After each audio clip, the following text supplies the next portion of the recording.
Good morning and a warm welcome to your show, Sunny Mornings in Boston.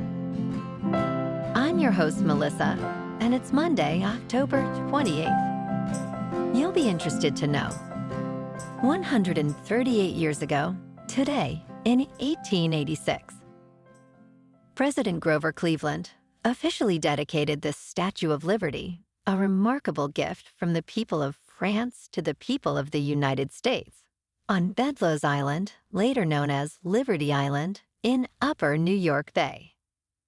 This dedication symbolized friendship and shared ideals between the two nations. So now you know. And now, it's time for the weather report. This morning, it's mostly sunny and feels like 29 degrees with 13-mile-per-hour wind. The sunset will take place at 5:42, and it will rise again tomorrow at 7:14. It looks like we're in for a sunny Monday with temperatures reaching up to 51 and a light north wind. Tonight, expect mostly clear skies with some patchy frost after 1 a.m., a low of 33, and gentle winds. For all you beach runners out there, the first high tide Monday will be just before 9:30 with a low tide at 3:30.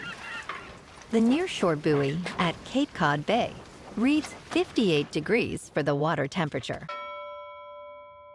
Looking ahead in the weather, expect patchy frost before 9 a.m. on Tuesday as well, then mostly sunny skies with a high near 57.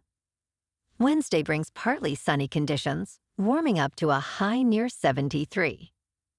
Nights will be mostly cloudy with lows around 57 to 60. Rain showers are possible after 7 p.m. on Tuesday and again before 2 p.m. on Friday, so keep an eye out. Bonjour, food enthusiasts. This podcast is brought to you by Versailles Cafe and Pastries in Encinitas.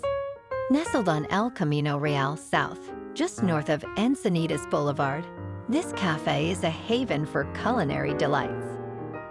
Indulge in their amazing Eggs Benedict or their gluten-free crepes. You can grab a panini for lunch or just breeze on through to get your morning coffee. They are open every day from 8 to 5. So stop on by and don't forget to tell them Sunny Morning sent you. In local news, the Boston City Council may vote next week on a revised proposal from Mayor Michelle Wu aimed at shifting property tax burdens from homeowners to commercial property owners. This compromise reduces the tax burden on businesses and shortens the duration of the change. If approved, residential taxes would increase by 9%, significantly lower than the estimated 28% without action. Councilors expressed concerns over the rush process, with calls for community meetings. Senate President Karen Spilka praised the compromise, emphasizing its balance between resident and business needs. Final tax rates must be approved in November for timely billing.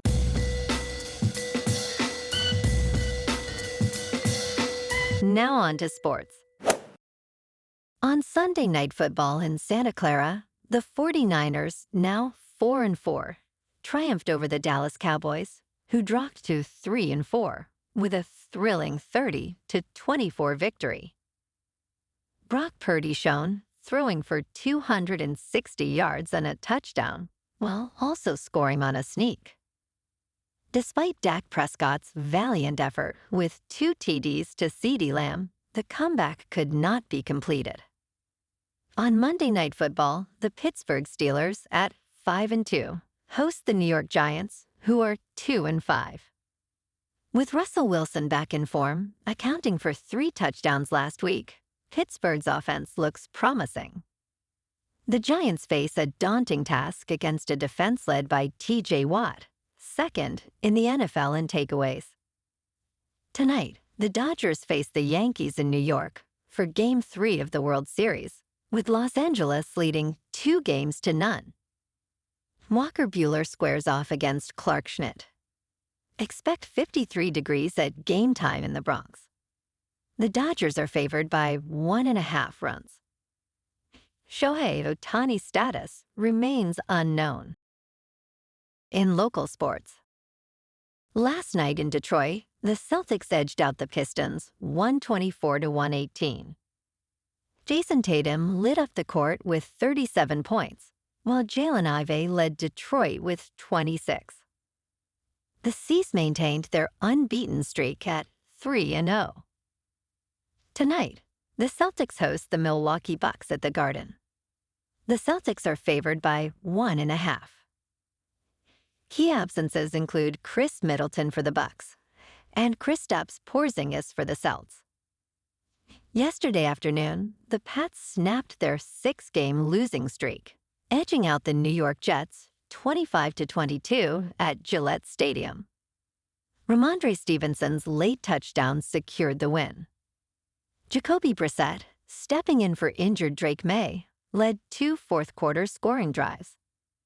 Aaron Rodgers threw for 233 yards and 2 touchdowns, but the Jets stumbled to their 5th consecutive loss. Both teams now stand at 2-6.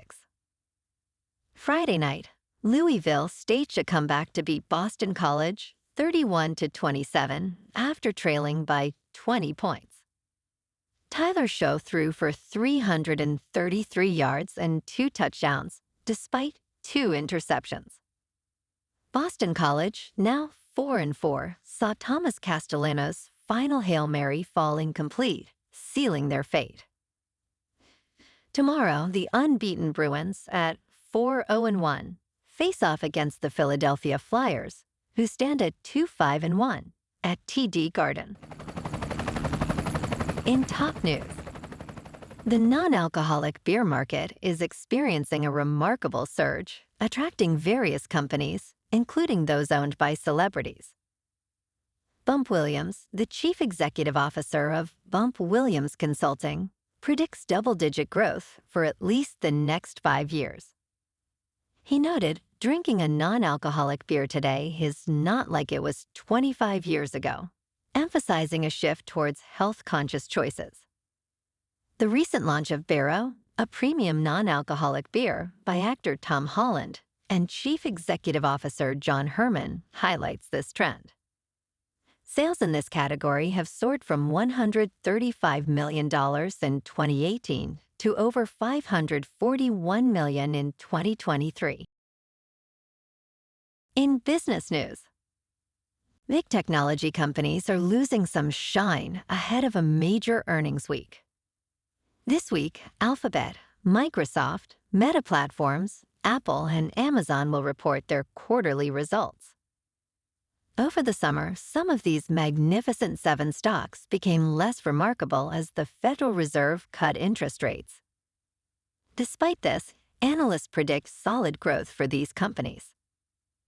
Ado Caspi, an analyst at Global X, noted expectations for revenue acceleration and continued innovation.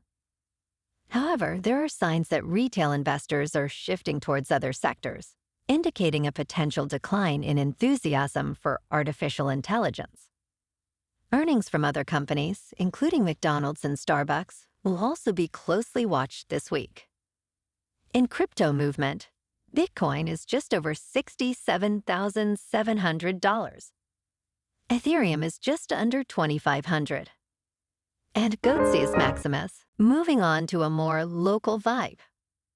In our community spotlight on health and wellness, we are working with a national Pilates studio to bring you some free classes, so listen up.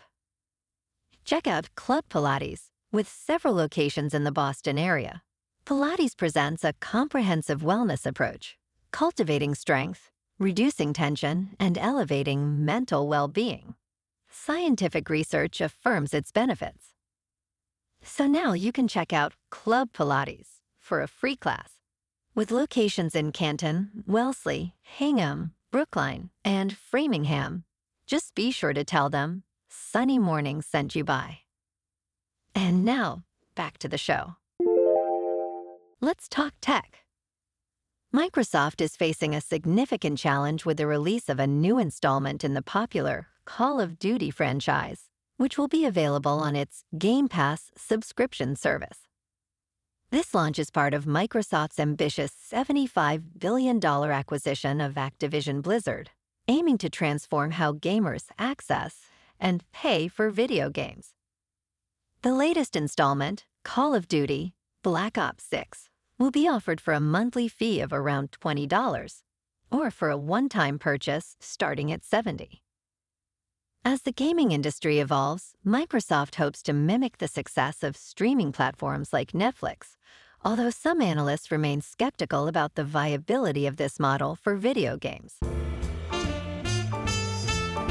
And in entertainment news, exciting news for Peaky Blinders fans. Production on the film adaptation is officially underway, with Cillian Murphy reprising his iconic role as Tommy Shelby.